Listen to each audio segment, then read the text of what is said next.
Welcome to another conversation with Joe Oh Lord. Welcome to another conversation with Joe Visconti. Now, today he has come up with another wonderful topic, and it's called something to the effect of how does the spiritual world enter the social sphere? Welcome to the show, Joe. Thanks for having me in my backyard with my wood pile for winter firewood. It's a beautiful day here in West Hartford, home of Noah Webster. That's a beautiful setting you're there, and wow, Yeah, lovely, and the fall colors and everything. Plus, you the got best your wood. time. The best time. So you won't freeze like the rest of Europe when winter comes. You have your wood. That's a good thing. And that's the political sphere. So today I thought I'd frame this just for a moment with Rudolf Steiner's Threefold Social Order, because when you told me today what a great topic would be for us to discuss, I said, oh, Threefold Social Order. And so I love to connect things to Steiner. And then you're deeply into Steiner. So your motivation for jumping into politics, the only motivation I can think of for jumping into politics, because I was never that brave, was when I found out what they got paid. You know that if you do 2 terms in Michigan as a junior representative in the House, you get that salary for the rest of your life, plus full medical and dental and everything, right? They sure write the laws for themselves, don't they? That's insanity. Yeah. I should have told all my children to become politicians, because I knew a guy once who had been in the House, he'd been in the Senate, and then he held some other position, then he was in the military, and he had 4 or 5 full retirements. Oh, sure. If you want to go along to get along, you could make a fortune if you don't want to stand for anything. Uh, but once you stand for something, look out. Wow. Your career is short. That is so crazy. That's why they all have to agree. As I was saying to you, there's a uniparty. Yes, they have the debates and they make it look like there's 2 extreme groups that are fighting. But in essence, if you don't go along with what the Chamber of Commerce tells you to do, which is what the head of the House tells their people, the head of the Democrats and the Republicans, their heads tell them exactly what to do. And just like a mob, like a pack of wolves, the Democrats always vote together no matter what it is. AOC's Green New Deal. If you voted for that, you don't have any intelligence, because none of that can ever work. It never will work, and it's just a political scam. But at the same time, we have Republicans who went for it in the Senate. It's like, what? How could this be? So today you're going to explain a bit of that to us, but let me frame it. Rudolf Steiner said there were 3 sections of if you're going to have the right politics. And it was the same watchwords as the French Revolution: freedom, equality, and brotherhood, right? So he calls it, instead of freedom, he calls it the cultural sphere. And that's where you get to do whatever you want out of freedom. And by the way, the brotherhood sphere, the sphere of economics, is supposed to donate to you. So you don't even have to worry where the money comes from. Beautiful plan if it worked in this threefold way. And then over here you have your rights, or the political. And you're very political. And some people say, anthroposophy and politics? No. Oxymoron. You cannot possibly have a political opinion. So that's incorrect. Rudolf Steiner actually wrote the Threefold Social Order and gave it to the Austrian monarchy and said, if you could do this, this would probably stop the war that's coming, okay, essentially. And then he said, and then equality. So then that's economy. In the realm of economy, we're supposed to be a brotherhood. We're supposed to be looking after each other, not a cutthroat competitive capitalism. So if you could do this, and he said we can't do it because we haven't developed basically the Christian morals that it would take to do that. You'd have to be morally developed to be concerned about your brother, your sister, that you would make sure everyone had equal rights, and that everyone was free in the realm of their culture, what they chose to believe, what they chose to do, the arts that they chose to support, and that everybody should be supported in all 3 of those realms. We can't do it yet because we just aren't morally developed enough. But what do you think about that in your life? Have you been able to take some of those ideas and make them work in politics? Yes, and I want to start with what I sent you a couple hours ago. It dawned on me reading one of your neo-anthroposophy articles on Rudolf Steiner, and he's speaking about the men from Venus, Mercury, and Vulcan. We'll talk about that in a minute. But in there was a little quote I highlighted, and I spoke on the phone with you. They want us to act, these beings that are here to try to help us, consider them God's angels, if you will. forces that are here in our time. They want us, these beings, to act according to spiritual science. They want this spiritual science to be translated into social action and the conduct of earthly life. And when I saw that, I validated 20 years in politics, because I knew this 20 years ago, that if you can't make it work, and what was to come. So this is a big picture thing for the people listening out there. We'll try to stay on track with politics, because politics today is not politics 20 years ago. Politics is the theory of everything, the commands of every aspect of your life, and how you will run it, what you will think. It has completely swallowed everything under the banner of politics today. It's not the politics we used to know, policy making for things that you need to share, the roads, school. It's creeped into every aspect of the world. And I talked to you on the phone a little bit when I got the inspiration earlier about how I see it in the big picture of Democrat and Republican. And I'm a Republican for open candor. I think you should pick a party and try to bring it to center, bring it to as much as you can, but you can't fight unless you get under the skin of the dragon. You can't transform it. Looking at the Republicans and the Democrats, here's how the big picture. If you were like a mobster and you were talking to another mobster about, what's going on with getting somebody elected and they're going to give you a contract or whatever, and you were a criminal, here's what you'd know. You'd know that the Republicans, well, first, the Democrats are aligned with the government and all unions, but especially government unions in this application, which is SEIU, you'd see AFL-CIO, even part of the government in certain aspects. You'd see the police, the firemen, not to knock any of these groups, teachers, the whole bit. It's mammoth. As far as government workers, and they have to pay union dues. And so in the 50s, as we were losing manufacturing union dues from Detroit, where you all are from and everything, you started to see the unions move into the public sector. Because in the 60s and 70s, education was nothing like it is. So it's become this monster of union dues, and I call it the Goomba skim. I'm Italian. I call it Goomba, Gombade. That means Godfather. All right? It's the skim from all the union dues.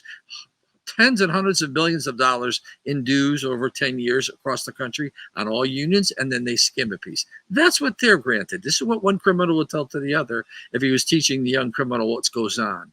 And then in the Republicans, they're the ones who take the pensions, which are part of the union dues and all the pensions that are paid from all the government workers, and they get to invest it in Wall Street, in money management. So that's how it's really played, which is why you see the big picture of Republicans always or never really fighting. Anyone who's inside that understands how the game is played, that's it. Let the government unions grow. Let the overtime grow. Let there be 2 administrators for every teacher in schools. Let the superintendents of schools get $300,000 a year plus here in Connecticut. Let this machine work so that every minute, every hour, and everything that supports education or police or firemen or public works is all skimmed by, I call it the Goombas. Now, people that would challenge me would say, well, that money really goes into yada, yada, yada. It's all managed. It's all put into pockets. They've legalized the whole thing. Like Michael Corleone said, we'll be legitimate, the mafia, in 20 years or 10 years. And this is what they've done. They've legalized corruption. And it's only corruption because it's built to service a certain thing, that's power structures. And I'm going to let Doug talk about the power structure in a minute, but this is how the stage is set on the highest level. We get the money manage all the unions and all the government dues and anything, pensions, even non-union, and the left gets to control education and all the other aspects, which is why I see the police not able to fight back. They're defunded, and they don't really quit because they've got mortgages. What are they going to do? So they're being corrupted. The doctors, they can't even unionize legally, but they're put in a box. There's an AR doctors, and now they got nurses doing the doctor's task. So you'll see this right across wherever there's a group of people. There's always, I call it the skim. And this is huge types of money. But what it does is it neutralizes and silences the government workers who could, federal too, could make the difference. CIA. There's union members in there. I mean, everywhere you look. And really, those are the 2 power structures that control what's said and what's done. Everything else is meat byproduct. Everything else we deal with in our country is meat byproduct. Yep, and the Uniparty gets their money from the Chamber of Commerce, and then the individual party members get payoffs from all the corporations. So they're supposed to be our representatives in a, which they call a democracy, which shows that they're liars from the beginning with. Polis, politics, polis comes from the word polis, which means city. When the Greek city states got so big that they couldn't be governed by democracy, and democracy means basically what they did, they came into an open area, they had debates from both sides, and they did a voice vote. Whoever got the loudest shout won. That's democracy. We can't do that. So we've chosen an oligarchy, an elite, an aristocracy that is above the law, that is above us common people. And in fact, it goes to a feudal monarchical system in the way that it actually functions. So when we're talking about polis, that just means we have to have a social contract. The social contract is supposed to be based upon everyone being equal and having equal rights. We don't even have, the president didn't have the standing to go before the Supreme Court to point out the hundreds of millions of illegalities that we saw going on during the last election. We saw literally 2 million votes turned in that were harvested after the vote through places that they, remember when they were counting down in Florida and they had all the trucks lined up and they were going to the last minute. They were still harvesting ballots. And we knew that all those vehicles were filled with fake ballots and they just had to stuff them until they got a couple more votes than the candidate that they were going against. That type of thing happens all the time. So where's the equality? Where's the brotherhood? And therefore, then the culture suffers. Now, you mentioned well, let's just go back to politics. Rudolf Steiner said in The Karma of Materialism that basically our politicians give us platitudes, not truth, things we want to hear in little tiny bites because they assume that we're so stupid we can only understand, little tiny messages. And so those are called platitudes. And a platitude is basically a veiled lie that's trying to build upon some moral foundation that isn't there. Then they become, the second that someone believes a platitude, it becomes a specter, which is literally an elemental being of evil that gets attached to that concept, that idea as it spreads. And the more people that it affects with its evil falsehood, the bigger the specter becomes. If it becomes pretty big, which mainstream media makes all the lies really big, those become phantoms. And they literally become like a ghost of an elemental ghost that chases people around telling them that this is what you must believe, because everything that exists wants to become more of itself, including elemental evil little demon beings. But as soon as they make a law that is filled with those phantom specters and platitudes, it becomes pure demonic evil. And you literally demonic beings have been placed in the law. And I say, since 100% of the people in the House and the Senate voted for the sixth reconfirmation of the All Hazards and Pandemic Act, if anyone voted for that, they gave away our constitutional rights and they basically allowed murder. And so right now, because of that act, it is legal to murder people through, because in it says we have to follow what the World Health Organization, the CDC, and the NIH says. And that's a law. Now, people have no one besides myself and one other person has ever addressed the fact that this basic genocide is 100% legal. But then so is lying in Congress. And remember, no one in Congress or in Washington, D.C. actually had to get the shot. They were all exempt. They didn't have to wear the mask. They were all exempt. Anyone at the CDC was exempt. Anyone at the NIH was exempt. Anyone at the pharmaceutical companies were all exempt. None of us were exempt. And so you can see that the threefold social order in America would have a heck of a time coming to birth, because you talk about lack of morality. No, this is overt evil immorality, and that you stand up to it and fight it. I applaud you for doing that, because I am not quite brave enough. Well, what I felt personally was studying Steiner for so many decades, that it was important. I'm a practical person. I love my things I do. I write music, artistic things, but I know things get right down to practicality. And so this is what kind of hooked me up with the men, the supermen. This is the subject why I brought it up, because we've kind of laid out the grounds of politics, which just about everybody heard you and understands both of us what's really going on. But this is what is controlling and seeking to control our will and turn us and our children, even worse than us. We're already on our way out.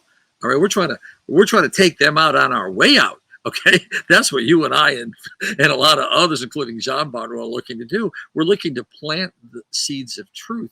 Truth can't be buried. Jesus Christ proves that you cannot bury truth; it will come out of the grave. And let's not forget, by a vote, a voice vote, Jesus Christ referendum was crucified. So you're seeing politics and referendums everywhere. You see this everywhere. You can't run from it. So anthroposophists who would like to say, oh, let's not bring religion or this or that, it doesn't. What do you mean? It belongs exactly right in your town hall. Go right to your town hall. This is the bridge I'd like to build in the next couple of months with you and John and others, the bridge to be able to go to the town hall. I've already started in our local state here in the Constitution state. I wonder why I was placed here. It's amazing. The home of Noah Webster, who was a town councilor in Hartford back in the day, 1800-something, 1805. I've begun it this way. This is very important, to bring these men, these supermen that are bringing us and have brought us spiritual science through Rudolf Steiner, who brought this. What is it they're seeking to do to make, as I read earlier, this part of our lifestyle, our culture, our way of governing ourselves, the way we live? It's right there. It's the adversary of politics right now. And what I do is I've debated, running for governor on live TV with our former governor, John Larson, who's a congressman. I was the candidate, Republican, debated him. And these are simple questions I ask. Are you a human being? And do you have a soul? Is there a spiritual world that your soul came from and is going to? And why would a God give you your talents and abilities and me mine, as we were taught in Sunday school? And how come I didn't get what you got? And if I don't win, I go to hell and you don't? What kind of God is that? But is there a spiritual world? Is there a God? Are we human beings or not? Because if you can't answer those, you're making public policy based on what? Us being high-functioning animals and everything being matter, and from abortion to whatever, it doesn't matter because it's just cellular structure that can be replicated. And nature does this. A crazy aunt in the attic is randomly doing this over millions of years. If we want to go with your paradigm, then I say let's do something different with your paradigm. But you won't allow your paradigm to be manipulated the way I want to, only the way you want to. So you can get them, are you a human being and do you have a soul? They can't answer that. Because if they say they have a soul, immediately then there is this is so important to listen to. It's everyday stuff. It isn't Billy Graham wearing Jesus on your cuff here.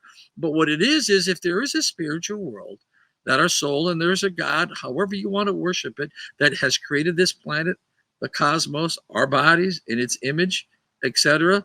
And if there is, and I said this on one of your other shows, or maybe John's show, and there is a reason for our individual lives and a plan, just like Jimmy Stewart and It's a Wonderful Life, what the world will be if he wasn't born. If we are born with a plan, and this is part of destiny if you don't like karma, and the destiny of your life, that karma, that destiny was not created the day you were born from your mother, because you're already going to go home to your crib in a room through your mother.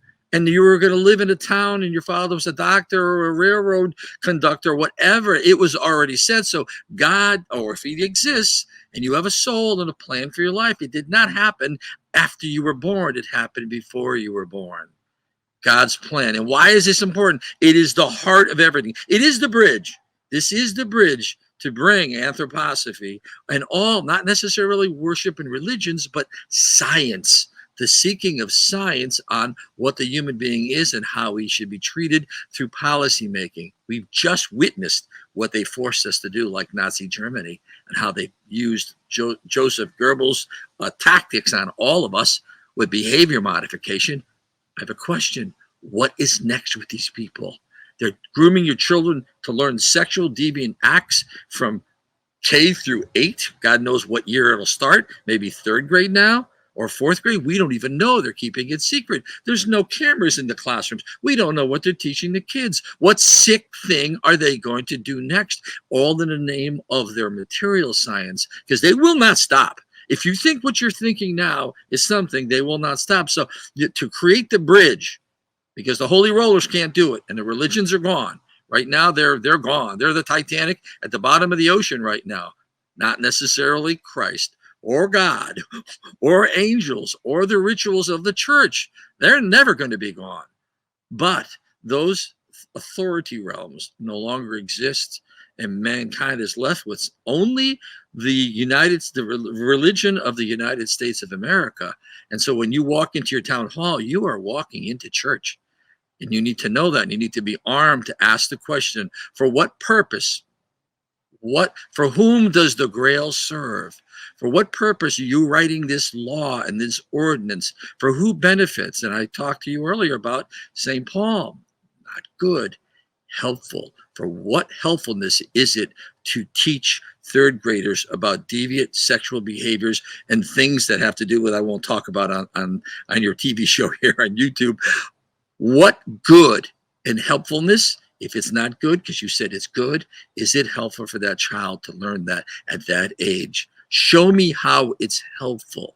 And so you got to start with the human being, and you have to start with understanding your town hall is your local church of all denominations. I think you hit the nail on the head. The question is, what is their intent? And to begin with, what do they think a human being is? And essentially, they can't answer what a woman is at the Supreme Court because they pass demonic laws that abnegate what biology has given us, which means that they attempt to do everything against what we believe came from as divine moral ordinance, and then it becomes man-made human control. So they actually, the people that we're talking about, these anyone who believes in the World Economic Forum's narrative or in the United Nations and their 2030 narrative, or anyone who believes in climate change to the point that they think that carbon dioxide is a problem, first off, demonstrate they've not followed the science, they've followed the money. But secondly, they don't know what a human being is. But here's what they want to become, the World Economic Forum tells us. Humans who can't comply with the new changes that they have already determined for us, they have to become transhuman robots. And this is very clear. All of science is rushing towards this with no moral checks or balances. There's no concern about the human being, and they have no idea what the human being is. But for sure, because they're unconscious, they're going to slip into the human becoming an animal. And because they are evil conscious, we're going to slip into the plant and mineral kingdom as they turn us into transhumans. So the real question is what you brought up from the beginning. If you are a human, then why don't we know that our older brothers and sisters, what Steiner calls the supermen from Venus, from Mercury, Venus, and Vulcan, are coming towards us to help us? And basically, he describes this as really the descent of even more friendly angels, archangels, and archive beings, time beings that we can communicate with directly in our own being. We don't need a church. We don't need a guru. We can directly experience these. And they're coming where? From the sun. Now, if we get into cosmological aspects of this, the reality is that our moon is out there because it was extruded from the earth as the most dense material in the earth that would have kept the earth from becoming a living organism. The same thing happened to the planet that blew up between Mars and Jupiter, which we call the asteroid belt. So this has happened in the past. So when we're talking about these cosmological events, this isn't that far away. The moon is supposed to reunite with the earth in 6,000 years, and then there'll be no need for the duality, the polarity of what a human being is, male and female, at this point. There will come a time when they're combined at a higher level, and there was an ancient time when they were combined into one before the separation. So we're living in a dualistic world. So when we start to listen to our older brothers and sisters coming to us from the realm of Mercury, Venus, or however you want to say it, Venus, Mercury, Vulcan. That's a whole other talk, why those two get confused. But the point is that those are also the realms that we're growing into. And people forget that, yes, we have to have a social contract because there's just too many people, too many of us in one place. If we were all dispersed, we wouldn't have to have laws that define the horrifying things that happen when you put people into groups. My old boss used to say, never underestimate the stupidity of people in groups, in large groups, excuse me. And that's so true because they're easy to hypnotize. They're easy for mass formation hypnosis. It's very easy. The bigger lie, this is well known, the bigger the lie, the more it's believed. And the more it's told, then it's turned into truth. Well, something I talked to you on the phone about, I think, is a positive. Let me give a positive, because some of this is so heavy, it sounds like it's the end of the world and nothing's ever going to change. But I did a little poll. I do it every once in a while with my buddies having coffee. We hit different coffee shops over a week or two period, and I just randomly walk up to people of every walk of life, and I ask them, right point blank, do you believe in angels? I am telling you, I think I had 1 out of 500 that said no. Everybody believes in angels. Don't go negative. Don't say demons and stuff. Just angels. People believe in angels. People have enough experience to know that, as Rudolf Steiner says, security, strength comes from the hierarchies, and security comes from knowing that we come from out of the invisible. And people have these invisible intuitions that didn't go through the brain process. You weren't trying to think and struggle with a pen and your calculator. You just kind of know something and you know what to do right now. Everybody's having this new experience, intuitive thinking through the heart. It's happening. It's just not quantified. The belief in angels is a nice, comfortable, politically comfortable way of being able to say you believe in God, because saying God could be Muhammad, Jehovah, Christ, and all of a sudden it's like we're fighting over what type of yogurt, at the checkout register. Nobody wants to get into that battle. They want a safe zone to be able to say that they believe. They do. Almost all mankind does believe in the spirit, in the soul, in angels, but it doesn't have an authority figure at our present time that it has to answer to in church. It can go if it wants, but it's no longer the way the church was when I was a young man, in Latin and with the priest yelling at you at confession and all that. I didn't want to tolerate that in the 60s. That's gone, and maybe not for all religions. Some sects are very intense. Friends of mine are Jewish, and they're Orthodox. It's the Sabbath tonight and a whole world. But for the most part, people aren't doing that. That doesn't mean they don't believe in God. It's not quantified. It's not a dogma. It's not pressed on anyone. And yet that's not a collected power. So the minute, and you could actually ask that at your town hall, do you believe there's angels? And the place will crack up. And you would disarm everybody if you had 3 minutes to speak at a microphone on a zoning issue. Do you all believe in angels? Emilia, I'm not kidding you. This may sound ludicrous if you're driving your truck out there like one of your listeners or whoever that's out there listening, but this has to be connected to your town hall, because it is now. It wasn't supposed to be intended, but it is the place of the human being, of the community of human beings. And it sounds like, I don't want to be in politics. I don't want to talk religions. You can't avoid it. They're coming after everybody. They're not going to stop. We've seen that with the FBI looking at parents that spoke out. And so I'll say this again. The left, and with the help and the assistance of the right looking the other way, the right is only the getaway driver for the left. They're robbing a bank. That's all they are. And that doesn't mean you walk away from it. That doesn't mean you don't stay as a witness inside on the record to put forth with a lot of people, because if they can take that town hall, and this is important too. I remember being sworn in as a town councilor. I was a pretty wild, still am, political activist in my community. But once I was sworn in, you do feel, when you're elected, you'll feel, especially if you have a conscience, this is something very holy. I now represented everybody, one of the representatives of everybody. And if I'm fair and I'm moral at all, I'm not going to let, and as many times I could have done many things to disrupt the town, but I recognize that, and I would do many things to make change, but disruption, once you have power inside, you can really do damage, and you're sworn to defend and uphold and help it. You'll feel, and every one of our congressmen feel this. It's glossed over today.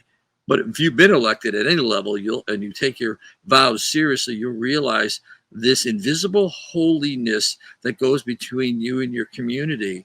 And at that particular point, nobody wants anybody dictating to them and preaching to them or putting their opinions. But the reality is there has to be a pushback today on the things that are anti-human, because this is exactly what's occurring. The men from Vulcan, Venus, and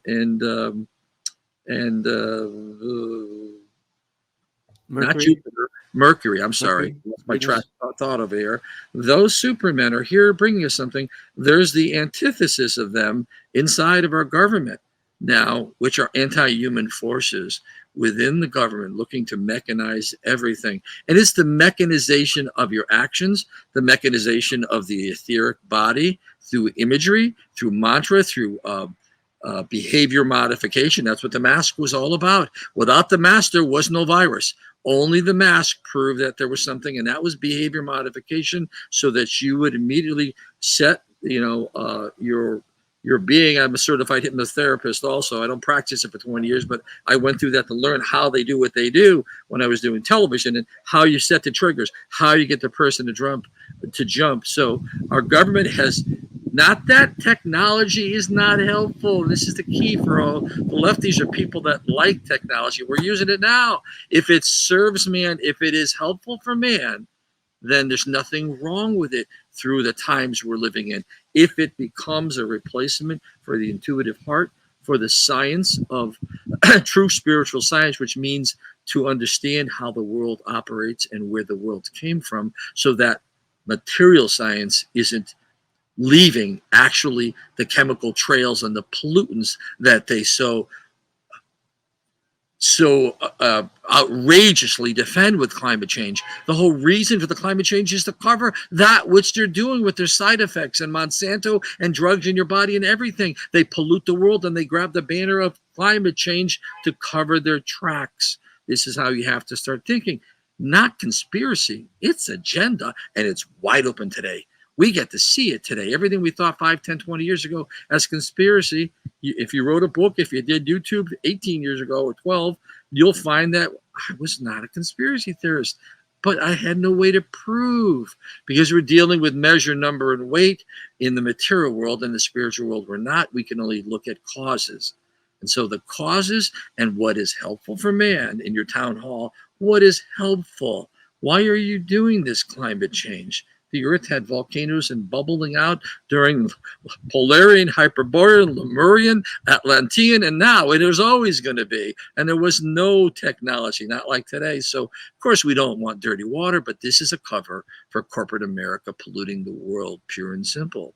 And so without this kind of thinking, walking through these thought lines we're doing right now, people would say, but what do I do? You start right at your local level, and you get involved with your local issues of your town, and you give yourself a name, and then you basically come out and say to people when it comes, that people don't have the courage.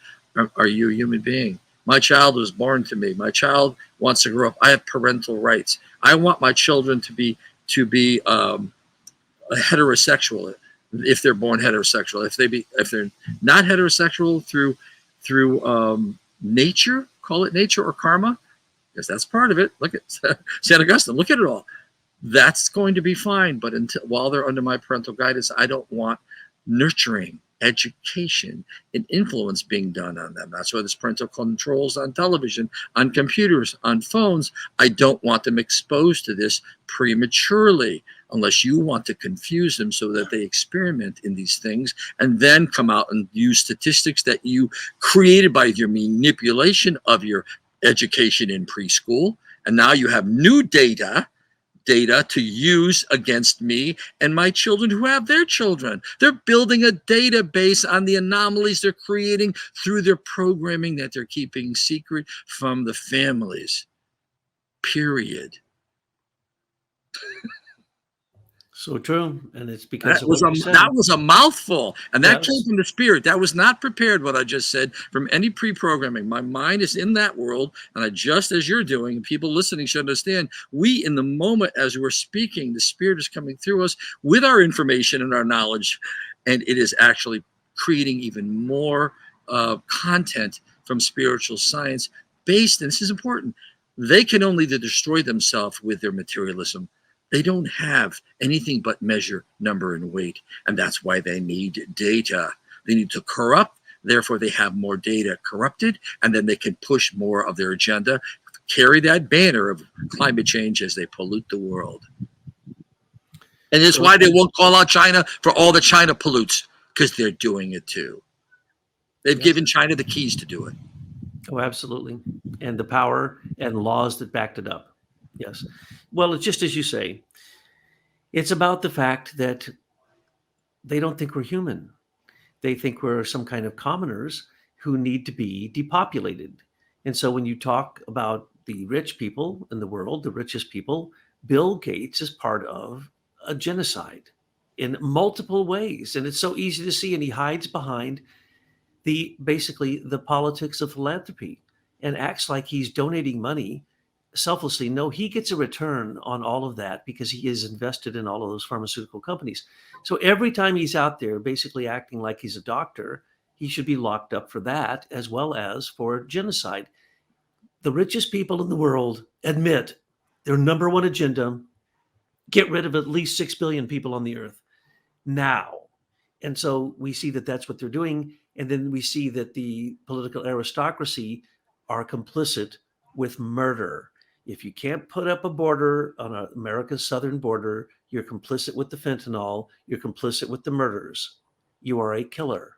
And but nobody can be called out on this because we live in an age of evil where our experiment, the American experiment of basically supposed democracy, which I pointed out it's not, supposed free markets, which I pointed out in many talks, it's not, and supposed the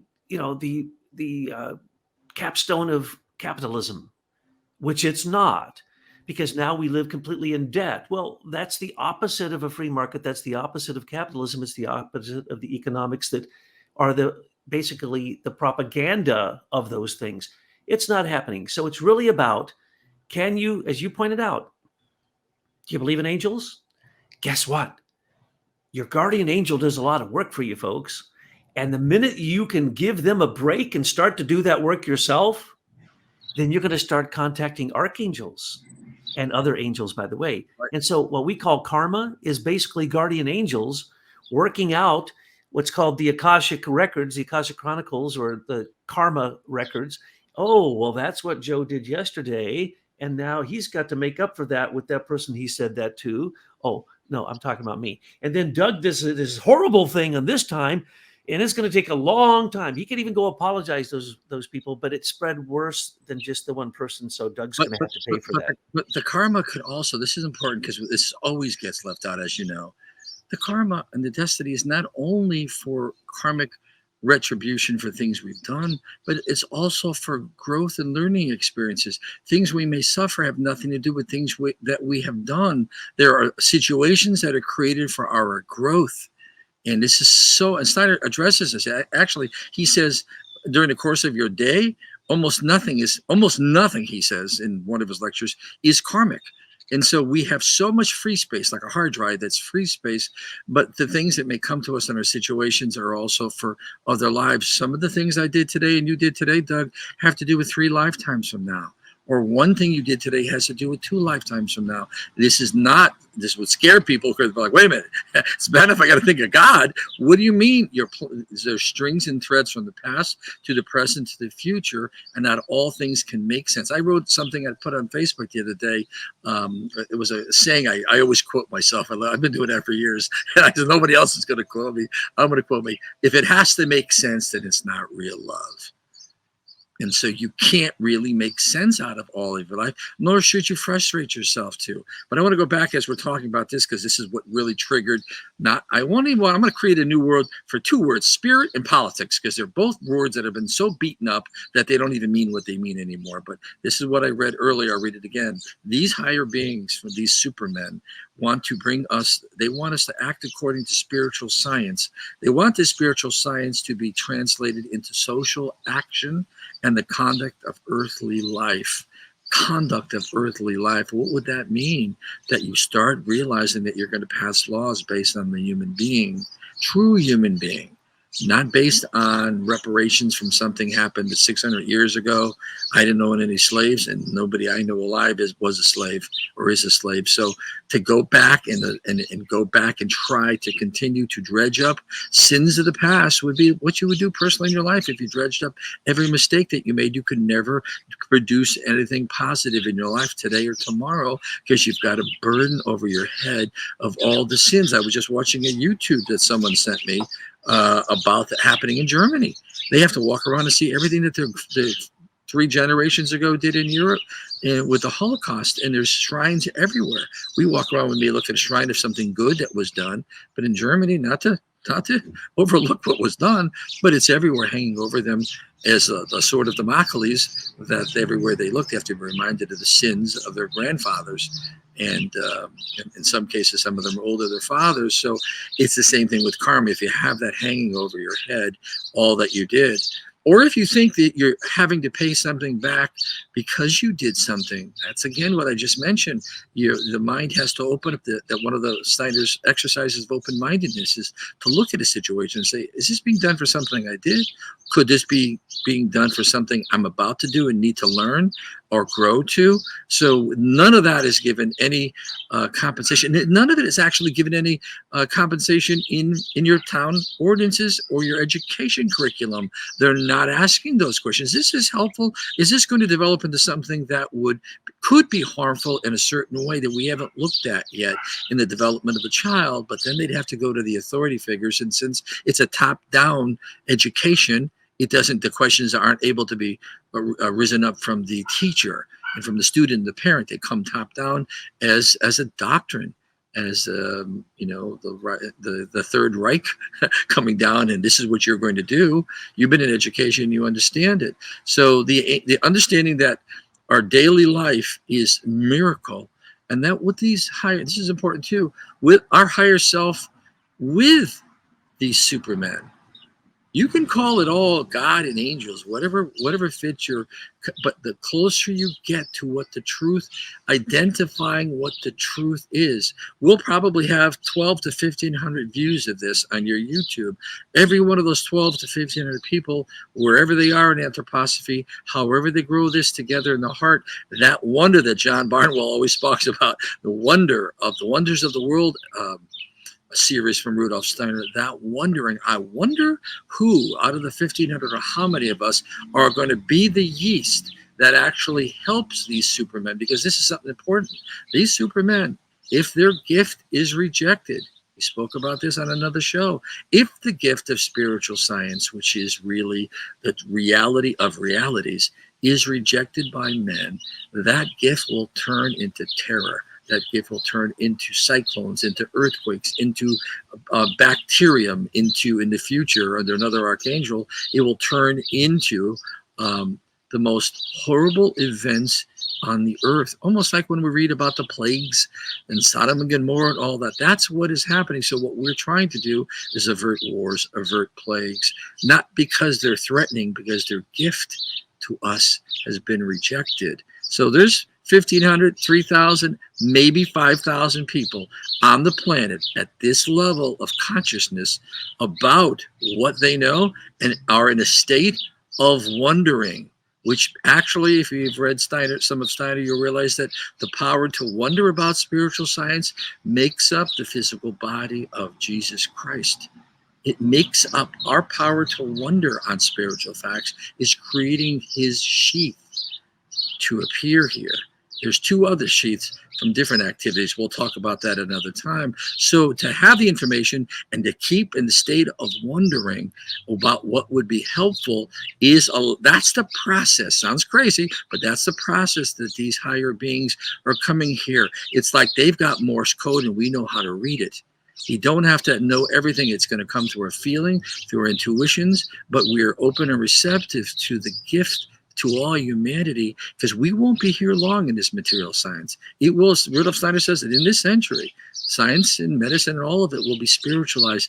We're just forerunners, and I think we're 20 years away from this really all of this witchcraft, that's what it is, and all of this black magic, sorcery, that's what all of this is, will fade into becoming ridiculed, as Rudolf Steiner says, in less than probably 20 years.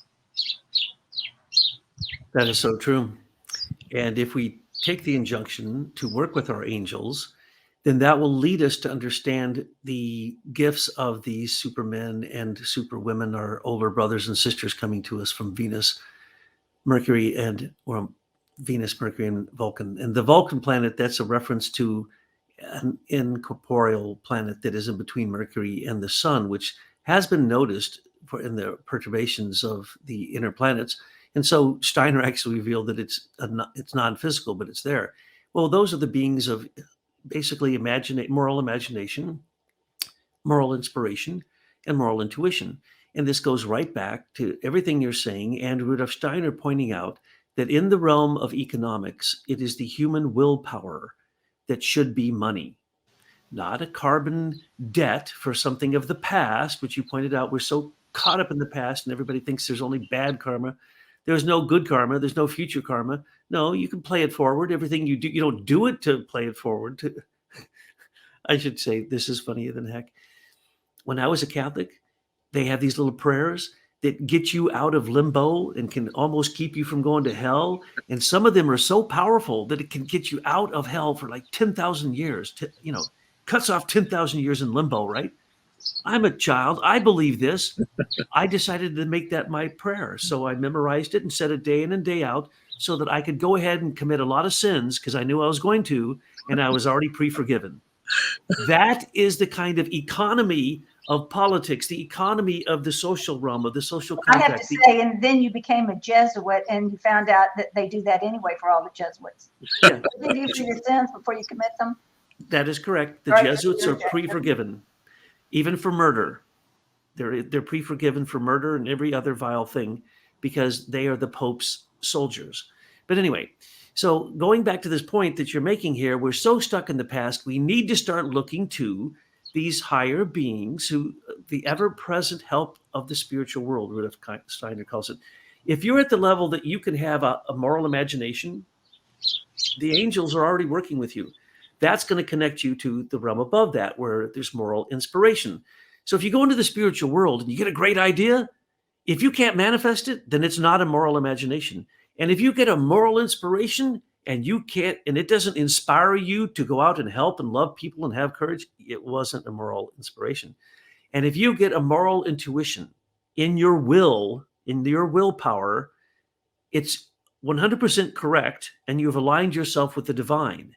That can happen for humans. And when we do that, we're actually communicating to these beings that you have brought as the central point of how do we bring something into the social realm?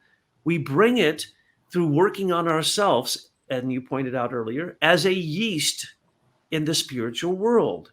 So the physical world, we know, is going to pass. Christ, of course, told us that. But we are already building the next worlds. Those super beings, those super men and women in the realm of Venus, we are building ourselves a structure there. Some of us are building a hut. I just went into a cave, I think, in there. I didn't, and others are building a beautiful palace. But the point is that that's your spiritual work. That's your karmic good work, not bad karma, good karma. And that's also your communication at night, every night, with the spiritual world. And if you don't think you're doing something, you need to look at your dreams, and you need to look at what comes out of the spiritual realm when you wake. If you are really doing good spiritual work, even if you're very naive to all of spiritual science and all these different occult, religious, esoteric practices, Christian practices, that's okay. When you wake up in the morning, if you're refreshed and you remember things that you need to resolve because you didn't do it right, and then you go to do it. And if you have inspirations, wonderful. And if you have an intuition that you know that if you go do this, this is going to happen, you are directly communicating with the spiritual world. This isn't about waiting till you're dead. When you go into the realm of sleep and dreams, you're going into the same realm that you go to when you die. And I'm going to be doing a Akashic talk on that very soon because I just finished an article on it. And when people need to know what they can do, if you can't do what Joe just said, grassroots, break into your school board, break into your regional areas in your county, break into your state government, and start working it from the bottom up, because we know that if they centralize it, it's evil. Okay, let's just make that a rule. No centralization, no federalization, no evil empire, no evil imperialism. No, we want what Rudolf Steiner's threefold social order said. You start with freedom, and that freedom is given to you because people are helping you with their willpower to give you their money, which is willpower. That's their work. They're giving you their work so that you can culturally make things more beautiful and truthful and good. And then on the thing that balances that, that's the justice system. And in America, we have no justice system, as we've talked about. Even the president didn't have standing to come before the Supreme Court and say, I just got ripped off in this election. Sorry, you don't have standing. Get out of here. We're not going to consider it. Justice? No, there's no justice. This is a. And you hit something really important. I'll give you a personal experience, because it is so valuable. Again, in the value system, I guess that's it. The value system that we consider anything valuable in our life depends on what we're connected with. If you're looking at this as value, or the intangibles as value, idealism. I was working on a television program called Disabilities and Possibilities with the foundation people. We grew together, and I was at the Miami Project for Paralysis in 1996. 97 filming, and they were trying to create through technology ways to help the spinal cord regenerate. And so I was the producer of the program, I was with a lot of men and women that were in wheelchairs and they're paralyzed. And I remember sitting, we were talking, we were doing a shoot. We won an Emmy Award for it at the Fontainebleau Hotel. We did all these beautiful models that were paralyzed, and we did a whole piece on them. And they were beautiful, but they were in wheelchairs. And so, it was amazing to watch how when I got out of the chair, because you start becoming conscious that they can't stand up. And so for some of them, it's not really severe. They can't stand. And if you're surrounded by it, if anyone out there that has children or friends or family that are disabled that way, where they're not able to walk, and I don't mean from old age, I just mean walk, you'll notice something about your own self, this unconscious part of yourself. If you're very quiet and still and set out of your chair quietly anywhere and practice it a little bit, paying attention to the mobility of your being to be able to rise and stand. Now, this may sound crazy, it's part of your eurythmy, but if you feel and recognize that this body and you are different, and it really hit me hard as being surrounded by people that could not. And really, for me, it did something to make me recognize what I didn't know. Why is that important? What you just spoke about, money being willpower. It is willpower. Again, dark lord, dark forces looking to take everything, mimic it from heaven. Jesus will appear in the clouds. Well, we got the cloud on the computer, the spider network, the net. Steiner speaks about the spiders way back, and we have the net. So you'll see this word play and willpower, again, the power to do, the strength, and even, I don't want to say even, but you could see that Adolf Hitler used the triumph of the will, one-sided, trying to take just the willpower. So don't go here with using the will improperly, but this part of ourself that we don't have command of yet, working on our will to be able to, God will give us, these higher beings will bring into us this invisible substance or power, whatever you would like to call it, that gives us strength. Again, as I said earlier, Rudolf Steiner says that strength comes from the hierarchies. Security comes from knowing that we come from out of the invisible. So what comes from outside the invisible that you can't see, and how does strength come from the hierarchies? You'll see this almost like parallel universe if you want to do sci-fi, that something is streaming into you, content that's not measurable by measure, number, and weight, but that you'll have an inner strength to do tasks in the world as simple, and again, this is important, as simple as possible. People that may know nothing about what we're speaking about are doing it every day, unconsciously not realizing what they're doing. So that is already occurring. What we're dealing with and talking about right now is the level of consciousness to rise the human being up to the next stage. We're going to make a jump to spirit self, to manas. It's already here. And we are threads, all of us, bringing the human being with their help to that level to rise us up. And the only way we can rise up is in our time of the consciousness soul is to be conscious of these occurrences. We don't have to turn them and should not turn them into dogma or into some type of a manifesto that must be spoken and adhered to. Rudolf Steiner was totally against that. But the consciousness, like I believe in angels, but I don't know how, which everybody will say, but they know.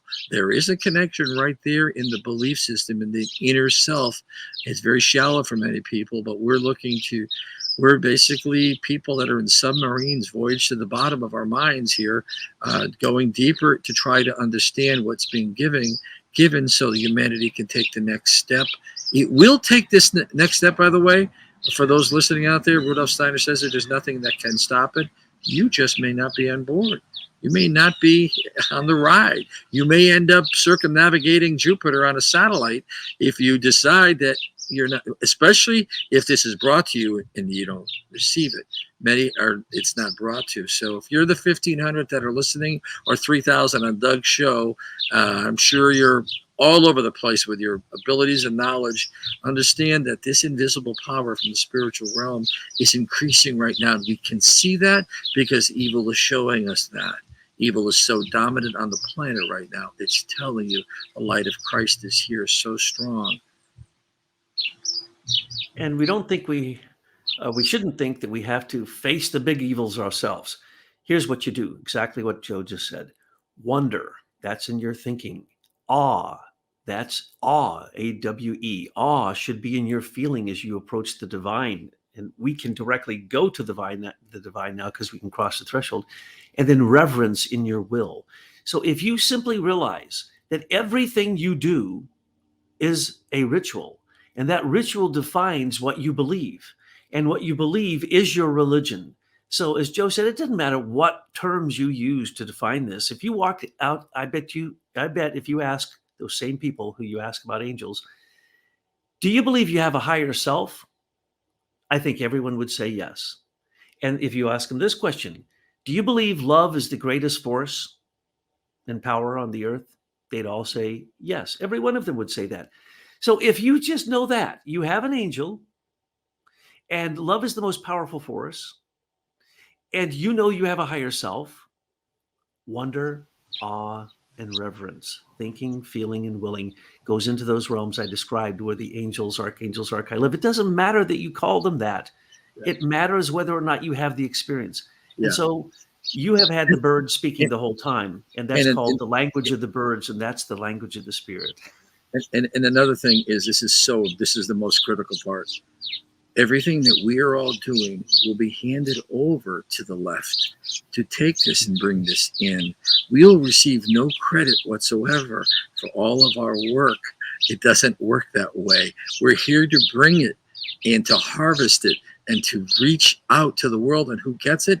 The benefits of those that are in the assembly line of life. So don't think that it's like a pyramid at the top. The harder you work and strive, the less you will be rewarded on the earth from, I should say, men. Not from God, but from men. And yet that should give you comfort to recognize that what you're doing is so valuable. Like, what's more valuable than gold? What is the most valuable thing this is? And it's because it's so valuable, it can't be quantified, it can't be owned, it can't be controlled. It's just to be passed through. And I don't want to say intellectualized, but given in a form as we're doing. We're giving many different lines of thinking, and almost like Steiner's book, leading thoughts on these issues in a variety of ways. For those that are listening out to the 1,500 to 3,000 people listening, will hear it in a variety of ways that triggers for them. That's the Holy Spirit working right through our language and our leading thoughts. They're giving it to us right now. Doug and I didn't prepare much. We just can go here, and others doing the same thing, and it's coming through. The intentions are to put out the truth, as John Barnwell always quotes Rudolf Steiner. Put them out in as many forms as you can with a good heart and good intentions to help people that are even at the higher levels, because listen, the higher you go with this knowledge, the more you have. PhDs on top in this stuff, without PhD from God, the harder it gets to get the question and to make the breakthroughs. I mean, talking John and Barnwell and Doug, Gabriel and Tyler, it's like we talk, and it's like, whoa, whoa, whoa. The mind is opening in places we couldn't open our own minds anymore. It gets very logger jammed in this stuff because it's so much, and there's nowhere to express it in the world. There's no one to talk to. So it's pretty tough. And so this is actually therapy for us. Yeah, that's right. Exactly. We appreciate all of you letting us do our therapy on in the podcast. And it's so true that, Joe, in the Threefold Social Order, it's all about giving freedom to protect your will. Well, that's the one thing that society does now. They steal your will in the courts, and they steal your will in the economic system, economic realm. They steal your will in the cultural realm and don't let you be free to do what you want to do. But they cannot touch the sacredness of your will that is involved in wonder, awe, and reverence, and in your spiritual practice, and that is whatever you do. So if they now know, anyone who's been depressed told themselves they were depressed hundreds of thousands of times. Tell yourself you're in pure joy and love, and that God is protecting you, and that as the world falls, it doesn't matter. You will be given the wings to fly if that's what needs to happen. That's what you need to tell yourself. Two of the most powerful things: thanks and gratitude. Which is why the kings always have the court jesters. They always had the court jesters to make them laugh, to break their groupthink, their mindsets. The court jester, humor. And it's so important. It's so with the art forms are, and this is what the arts are supposed to be for, so we can laugh at ourselves and laugh at the world. But it's true, Doug. Believe it. Just believe it.